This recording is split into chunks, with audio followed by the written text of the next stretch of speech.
Fala pessoal, beleza? E aí, vocês estão animados para implantar a nossa primeira aplicação em um cluster Kubernetes? Eu estou bem animado e vou te ajudar a fazer isso.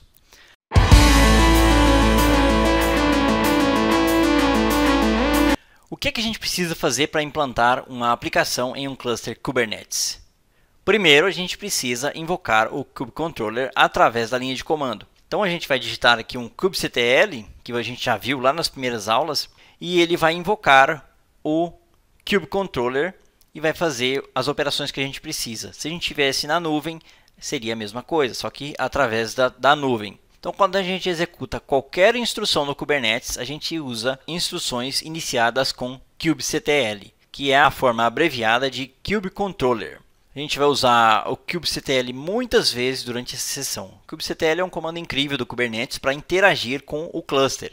O mais interessante é que o kubectl vai funcionar com qualquer cluster Kubernetes, independentemente de o cluster estar na nossa máquina local, num data center ou em algum serviço de nuvem, como Amazon, AWS ou Google Cloud.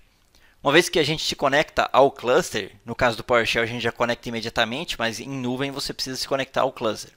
A gente pode executar os comandos em qualquer cluster usando o kubectl. O kubectl pode fazer muitas coisas poderosas para a gente com o Kubernetes. Você quer implantar uma nova aplicação? Kubectl. Você quer aumentar o número de instâncias de uma aplicação? Kubectl. Quer implantar uma nova versão da aplicação? Kubectl. E o mais incrível é que o kubectl já está instalado para nós através do Docker Desktop. Então, a gente vai começar com um kubectl-version. Inclusive, a gente já viu esse comando. Na verdade, a maioria dos comandos a gente já viu. A gente está se aprofundando um pouco mais em cada um dos tópicos, né, que a gente já viu, mas sem se aprofundar. E aqui a gente mostra os detalhes da nossa aplicação. Ele mostra a versão do cliente, a versão do servidor. A versão do servidor é o cluster ao qual a gente está conectando o kubectl, melhor dizendo. Esse server version, pessoal, é a versão do kubectl. É esse cara aqui que a gente está se conectando quando a gente executa um kubectl. Como que a gente implanta uma aplicação em um cluster Kubernetes? A gente já teve uma breve ideia de como fazer isso na introdução ao Docker e ao Kubernetes, e agora a gente vai detalhar um pouco mais. Vamos lá, vamos criar um deployment. A gente vai chamar esse deployment de Hello Kubernetes, que na prática é esse comando aqui, ó. Kubectl create deployment Hello Kubernetes. Aí a gente especifica qual é o nome da Docker Image e a tag, que é, no caso é a 0.0.1. Esse cara aqui é o nome do deployment, esse aqui é o repositório, no caso Leandro CGSI, e qual imagem disponível nesse repositório, Hello Kubernetes, na versão Erudio 0.0.1. A gente já viu isso, mas revisando, você pode vir até o Docker Hub e conferir isso. Você vem aqui no usuário Leandro, né? Leandro CGSI, os repositórios desse usuário e, no caso, o Hello Kubernetes. Se eu voltar aqui, a gente tem diversas Docker Images em diferentes versões, né? O repositório Leandro CGSI, a Docker Image Hello Kubernetes, a gente vai acessar ela, e aqui a gente tem essas duas tags, V1 e V2. Então a gente tem que se certificar de que essa tag está correta. Para ter certeza, você pode vir aqui e copiar, igual a gente fez na primeira aula que a gente mostrou o poder do Kubernetes em relação ao Docker, e pode repetir o processo. Voltando para o PowerShell, então esse é o comando. Agora você deve estar se perguntando, de onde é que vem essa Docker Image?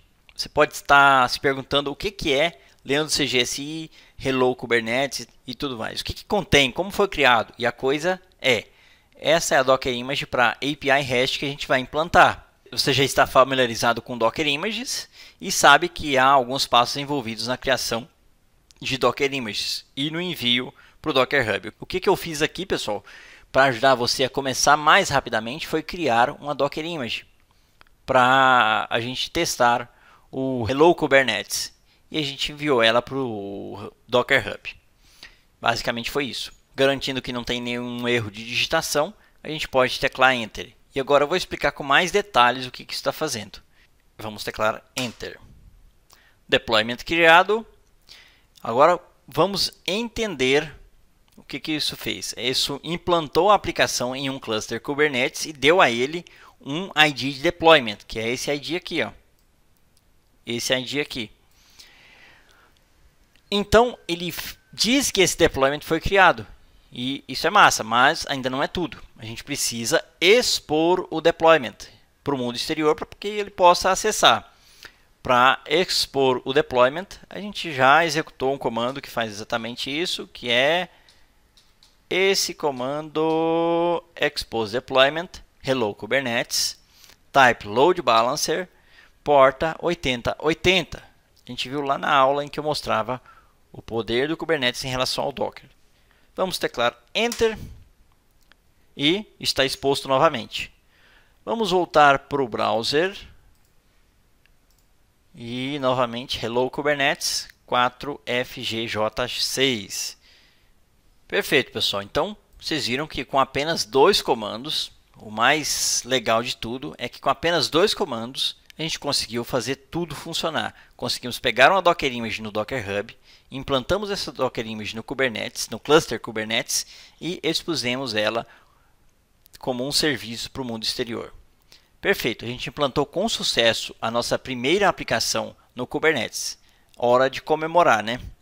Sim e não. A gente tem algo funcionando, isso é bem legal. No entanto, a gente não tem certeza do que está acontecendo nos bastidores. Isso não é realmente legal, né? Então, nos próximos passos, a gente vai nos aprofundar em cada um desses componentes. Nessa etapa, a gente fez muita coisa. Criamos o deployment e expusemos o deployment. E, finalmente, conseguimos ver uma aplicação funcionando. No próximo passo, a gente vai nos aprofundar e ver o que está acontecendo nos bastidores. A gente se vê na próxima aula. Até lá! Esse vídeo é patrocinado pelo meu treinamento REST APIs RESTful do zero a AWS com Spring Boot 3, Java e Docker. Aprenda a construir APIs RESTful sólidas e eficientes e dobre as suas oportunidades de crescimento na carreira. Mais detalhes na descrição e no comentário em destaque.